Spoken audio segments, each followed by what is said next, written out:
Тамара Михеева, островитяне. Читает Никитина Эля, 21 школы, 6 класс. В этом году у моей мамы бзик по йоге.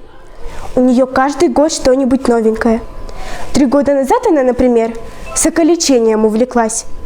Каждое утро мы все должны были пить свежевыжатые соки. Так это хорошо, если сок яблочный или цитрусовый микс, но петрушечный или какой-нибудь сельдереевый полезнее ведь. Как вспомню, так вздрогну. Потом мама выяснила, что соль вредна для организма. И мы целый год солили еду тайком. Папа даже изобрел специальные карманные солонки. Но мама нас рассекретила и всерьез обиделась. Зато стала все солить. Потом она травила нас живыми йогуртами. Теперь вот йога. Папа с ужасом ждет следующего логического витка. Ведь от йоги до вегетарианства один шаг. И пичкает нас шашлыками и котлетами. Про запас, что ли? Но вообще-то, из всех маминых увлечений, йога мне больше всего нравится. Во-первых, красиво.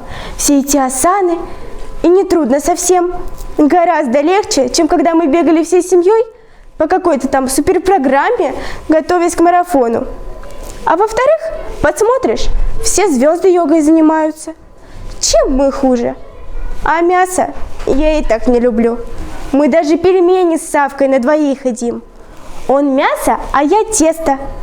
Вот папу с братьями жалко, особенно Савку. Он ужасный мясоед. Да, Сава мой старший брат, ему 16. Он родился, когда мама фанатела от художника Савы Бродского. Но не повезло ему. Хотя сейчас возвращаются старые имена. Вот наш младший братик попал под мамино увлечение всем старорусским.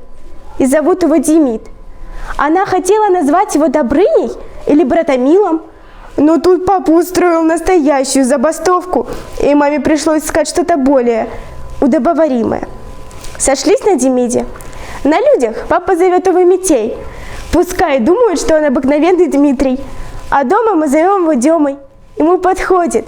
Он ласковый и невероятный красавчик.